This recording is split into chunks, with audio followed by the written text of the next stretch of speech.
Bismillahirrahmanirrahim. Assalamualaikum warahmatullahi wabarakatuh.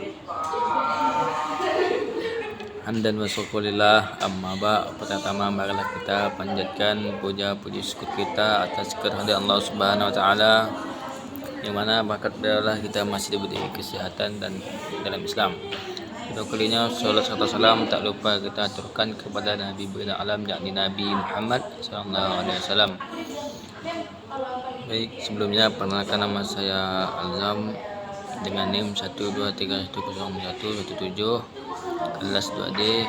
Di sini saya akan menjawab pertanyaan ulang 3 pertanyaan yang telah semakin disampaikan. Pertanyaan pertama,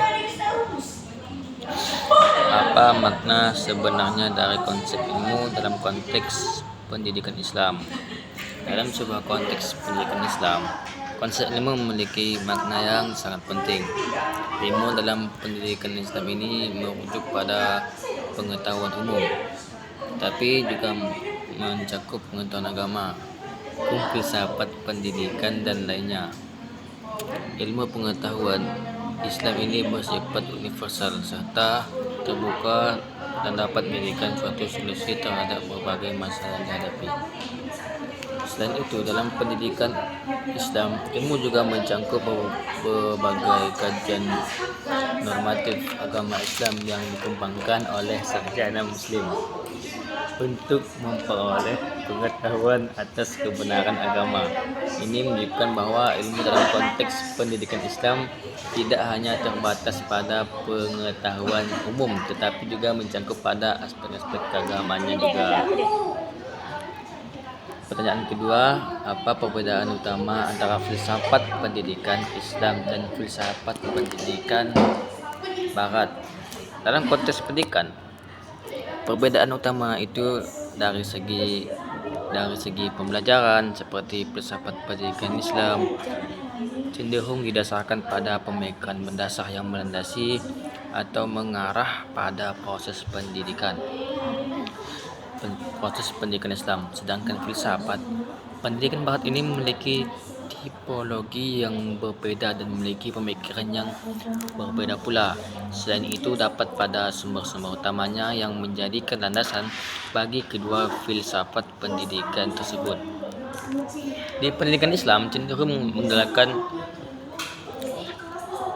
salah satu Al-Quran dan Hadis sebagai sumber utama, sementara pendidikan Barat ini melandaskan pada pemikiran filosofi atau sains, tetapi memiliki pendapat perbedaan mendasar. Penelitian juga menyoroti persamaan keduanya yang menunjukkan bahwa keduanya merupakan konsep pemikiran yang penting dalam konteks pendidikan. Pertanyaan yang ketiga adalah, dalam upaya membangun kembali ilmu pengetahuan dan peradaban Islam, Nur Khalis Majid menyarankan beberapa hal yang perlu diperhatikan oleh umat Islam.